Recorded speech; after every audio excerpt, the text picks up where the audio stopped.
Okay, that's the global market action. Does not look like a positive start for our own markets. So let's see how these overnight cues will impact our own markets. We have our research team joining in with what the trade setup looks like, the stocks that are likely to be in the news, and the action from the F&O space as well. Hey guys, a very good morning and happy Friday to all of you. Ekta, let me come across to you first. What are the market cues in focus today?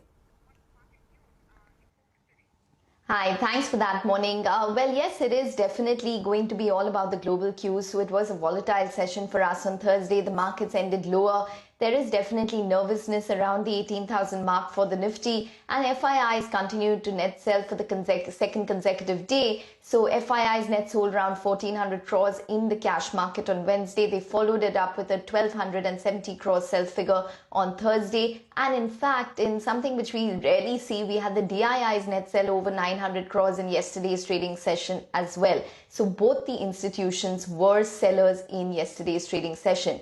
Now, in terms of the big Q, it definitely has to be the FOMC meet next week, and it seems as though the markets are going to be in wait and watch to see whether or not the Fed is probably going to hike rates by as much as 75 to 100 basis points. We've seen the dollar index hold steady, the US markets ended lower, Asia largely lower at this point in time, and the SGX indicating a soft start. Remember, the retail sales in the US overnight was also more than what the street had anticipated. The street was anticipating a flat figure. It came in with a growth of around 0.3%. However, for our markets, watch for the mid caps being resilient, and also the Nifty Bank, the CNX Auto, the Nifty Next 50, all of these are at record highs. So there is underlying momentum for our markets. IT stocks ahead of the FOMC meet. Overall, volatility and consolidation could be the name of the game until next week. Oh, it could be. Ekta, thank you so much for joining us with those cues. And Vaishta is joining us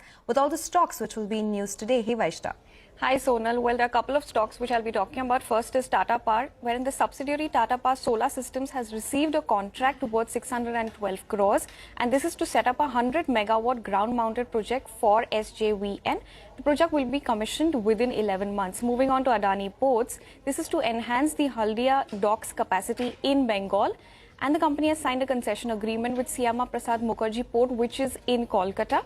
The estimated cost of the project is approximately 300 crores. Moving on to Tata Metallics, wherein the company has inaugurated the phase 1 of expansion project of the ductile iron pipe plant.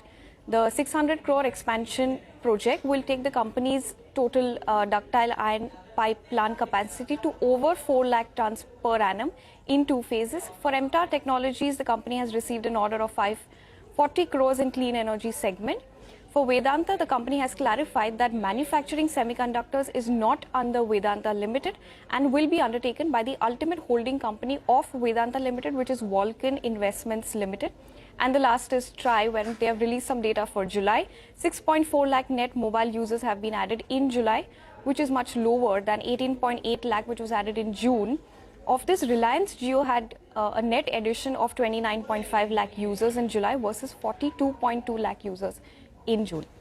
Okay, all right. Those are all the stocks which will be in focus today. Vaishta, thank you so much for all those details. Of course, the standard disclaimer playing for you on the screen.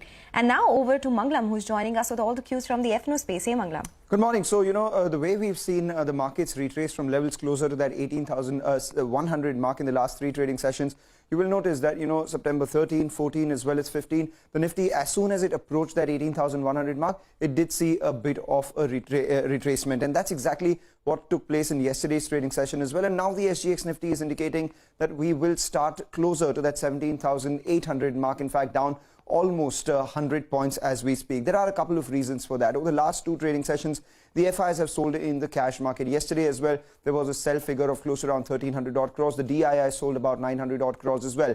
But the FI sell figure yesterday was also exaggerated by the PVR block deal, where we had 2 FPI participants, Greybirch and Plenty PE, selling stake worth nearly 756 odd crores. The other thing that's taking place is that the FIs are selling in index futures as well for the last couple of trading sessions. Yesterday, they sold about 944 odd crores. They unwound about 5,000 long contracts and added about 5,300 short contracts as well. And as you would notice, over the last 3 trading sessions, the FII long positions have, only gotten lower from 35% to 28% to now at around that 24% mark. In terms of active options, a couple of options which were in focus in yesterday's trading session, and these are next week's options because yesterday's options had expired in the weekly options expiry. 18,000 call saw a fair amount of writing for a 100 rupee premium, telling you that 18,100 would be a fair amount of resistance, and at lower levels we did see that 17,600 17,600 put rather being extremely active. Now the important part, however, is that while rallies are being sold into,